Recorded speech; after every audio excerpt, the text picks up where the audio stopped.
Yeah, I would say, I guess, moving forward, the next big thing I would talk about there is the rookie class type of stuff is always exciting to Seahawks because last year we had an exciting rookie class.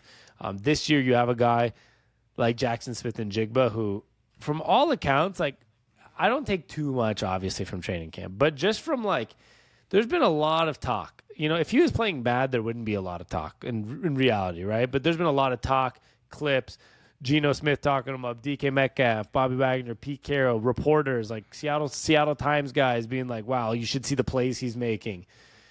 That's one thing I'm been kind of excited about, and I don't want to get tricked by highlights and all this BS, but if he actually is as good as he could potentially be, we could be talking about just a ridiculous trio with DK Metcalf, Tyler Lockett, and Jackson Smith and Jigba. So I've been quite excited seeing some of the highlights, and the cool thing with a guy like that is technically we do know he has the talent. So if it does show up, this offense could have, if the running backs stay healthy and you have receivers like that and the giant group of tight ends that we have, I'm just really excited to see where this offense can go. I think this is where I was going with this question too. Would it be an extreme disappointment if this offense didn't get like significantly better this year? No, I mean, it'd be a disappointment, but like once again, like the expectations are to stay healthy. And I know we always say like, yeah, you can't really predict health. But the thing is, yeah, I'm talking about if healthy. I'm not talking about. I know, if but not it's healthy. scary because like Kenneth Walker's already hurt. You already got Chardonnay. Is that how you pronounce Charbonnet. it? Charbonnet, like the wine, but like with a B. He's already hurt, so you already have two weapons who are already hurt. So like, yeah, like I want to pump the brakes on how good the offense can be because like we already have two injuries. But I do want to say that JSN is the most excited I think Seahawk fans have been to watch a rookie play since Russell Wilson. Yeah, he's been. It's going to be really exciting to see, to be honest. And I'm just going through here, George, on Yahoo Sports because we're talking about the running backs. I kind of wanted to confirm some things here. This is via Yahoo Sports.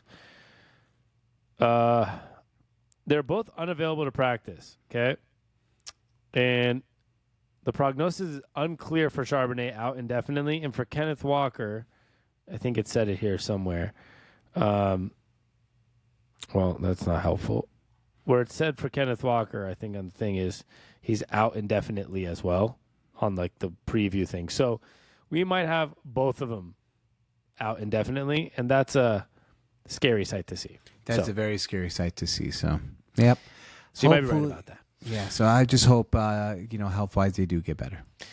But, like I said, back to the rookies in the offense. My only thing about the offense, like when I asked, would it be major disappointment? I'm not talking about if people get hurt. I'm saying, like, if it was like last year. Last year we had a pretty clean, like, in general, like, I know Penny got hurt and Walker was hurt early on, but we had a pretty clean bill of health last year, right? Like, with most of our stars on offense. And Geno Smith obviously played great.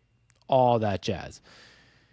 Geno Smith, the weird thing about the Seahawks season and situation is like, if Geno Smith should be better next year if he actually reverted back to his original self, right? Like, because I feel like with another year of confidence, another year in the system, another year of, working with these guys, bringing in more talent, I feel like you should be better. And I know that's maybe a lot to expect or a lot to ask from somebody, but in my mind, it's like you should be. So for me, that's why I feel like it'd be a major disappointment if you stayed healthy and all these things happen, if we're not like an extremely better offense. And I think the Seahawks are proving that with the contract they gave him because they gave him that 3-year, $75 million contract with incentives. Could go up to like 100 something. But the one part of the contract that I think a lot of people are missing out on is that they have an out after this year if they want. So I think the Seahawks are also kind of proving the point of, okay, you played this good last year.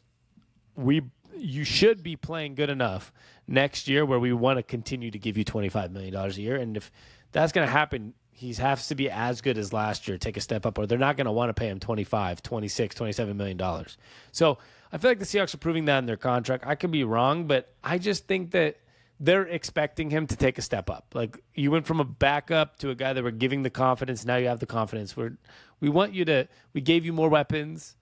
I just feel like they're expecting him to step up. Unless Pete Carroll is just like, I'm expecting to step up coaching. What's the question? I'm sorry, there was a lot of information you threw there, which is cool. But what's a question here? It's not always a question. It's called a conversation. Okay, I'm saying I was trying to see what's your point on this. Like, my point is that because when I asked you, do you expect them to be better offensively? You just went into injuries, and I was like, forget injuries. My point is like, if injuries don't exist, like, what should we be expecting from this team? You know, like I think the Seahawks are expecting Geno Smith to take a step up, and they prove that by the contract. Or do you think they're just content if the dude's just like a little bit less good than he was last year? Like, I think they're expecting this offense to pop this year. That's why you drafted first-round receiver. I think you're right. That is what they're expecting. So, because like you said, they've drafted a first-round receiver. They signed their quarterback to an extension. They went and got another running back, 2 running backs. They got a center to shore up the offensive line. I mean, they've invested heavily into this offense. So maybe you're right. This is what they're trying to do is like, get that offense to pop and take that next step over to becoming an elite offense in the NFL. So maybe that's their expectations, if we're talking expectations. Yeah, that's fair. I probably just ranted too heavy, anyways. From that. Yeah, well, no, it's all good. I just didn't know what you're. I didn't know. No, because now, like, I feel like I said everything that needed to be said potentially about the Seahawks offense, but it's the coffee at 7 p.m. that I'm rocking right now with my Seahawks cup alley. I love the energy there. I didn't know what to say. I'm like, whoa. My issue, George, is as I was telling the audience is we're gonna start doing this 3 days a week, right? Like, sometimes when we take a week off, it's like, I got 55 things to say because this is why. Maybe this is why fucking sports radio guys go 4 hours, 5 days a week. I'm usually like, how the fuck do they do it? But I'm like, I guess you could just fucking rant about Seahawks offense. Let me talk to you about the center position and just rant for 5 minutes. I was like, all right, so here we go. Like, we got JSN, right? JSN first round pick. Geno Smith contract. So you got that contract. The contract looks good, right? They're putting some investment in it. First year. You threw in the opt-out. Pete Carroll out-coach or Geno out-play. And then Shane Waldron jumped into the conversation, and then you're like, remember Rashad Penny? We didn't bring him back. So what does that say about the Seahawks offense? I'm like, what? Where was it going?